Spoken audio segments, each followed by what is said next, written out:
elongation atau tahap pemanjangan replikasi DNA.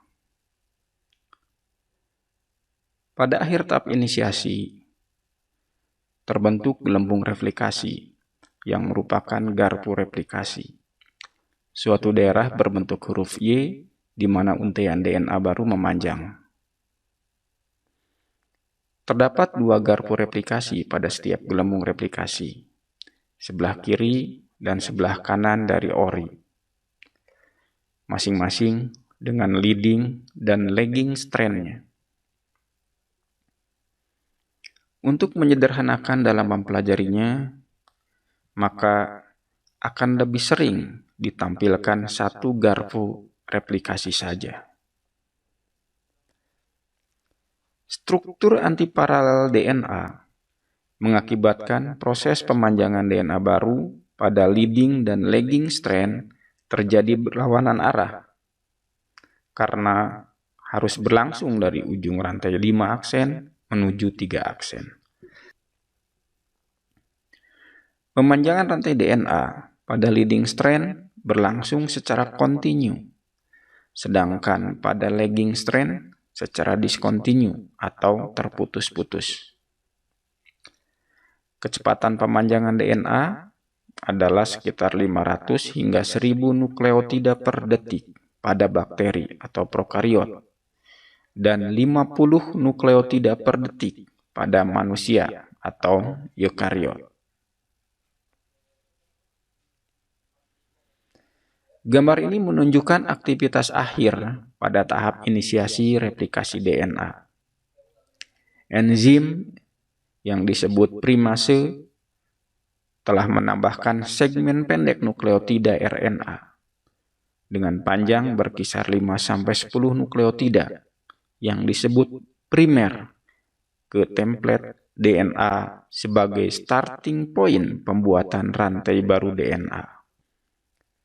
Beberapa enzim yang terlibat tampak ada helikase yang berfungsi membuka ikatan ganda DNA, single strand binding protein yang menjaga akar rantai tersebut tidak kembali terikat, dan topoisomerase yang menjaga agar rantai DNA yang sedang mereplikasi tidak kusut.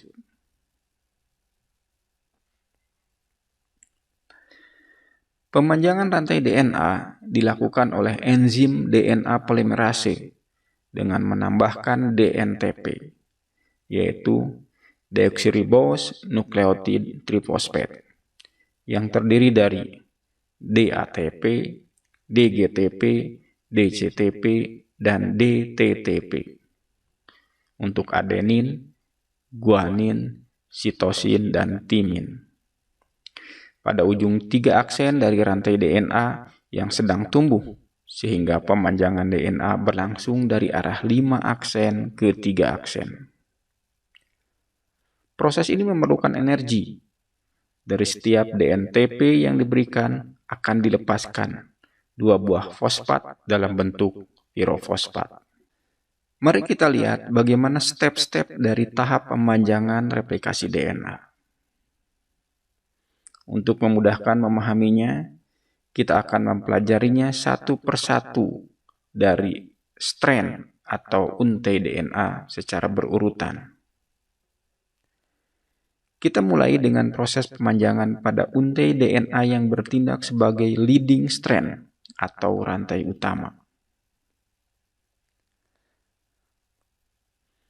Pada gambar ditampilkan garpu replikasi sebelah kiri lengkap dengan enzim-enzimnya yang terlibat.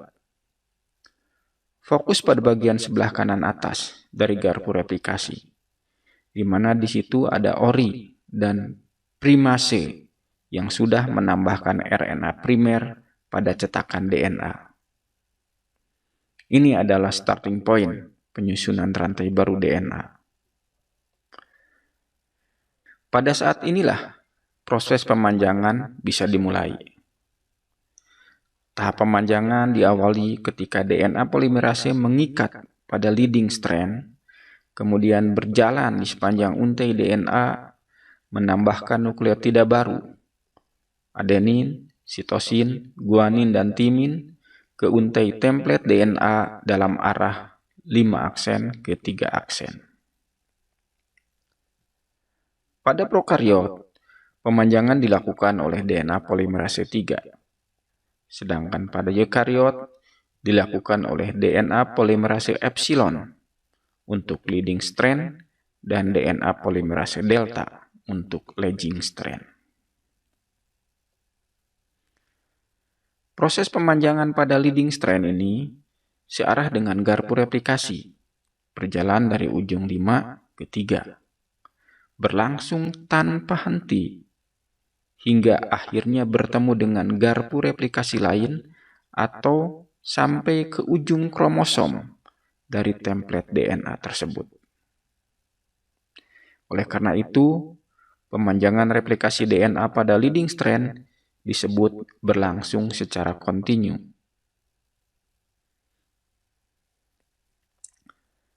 Sekarang, mari kita lihat proses pemanjangan pada lagging strand. Proses pemanjangan pada lagging strand tidak sesederhana pada leading strand. Karena molekul nukleotida DNTP hanya bisa ditambahkan pada ujung 3 dari rantai yang sudah diawali oleh primer, maka pemanjangan hanya bisa dilakukan dari ujung 5 ke 3 aksen. Berjalan berlawanan dengan arah garpu replikasi dan pemanjangan pada leading strand. Gambar berikut menampilkan tahap pemanjangan pada lagging strand dari garpu replikasi sebelah kiri. Untai DNA bagian bawah merupakan lagging strand, sedangkan untai di atasnya adalah leading strand.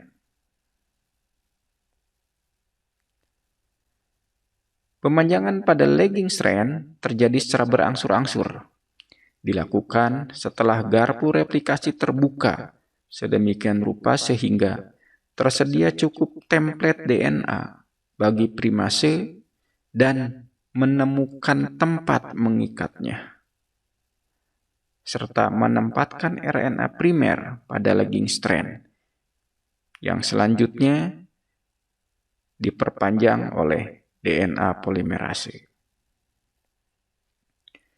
Proses ini berlangsung pada setiap sekitar 1.200 nukleotida pada prokariot dan sekitar 100-200 nukleotida pada eukariot.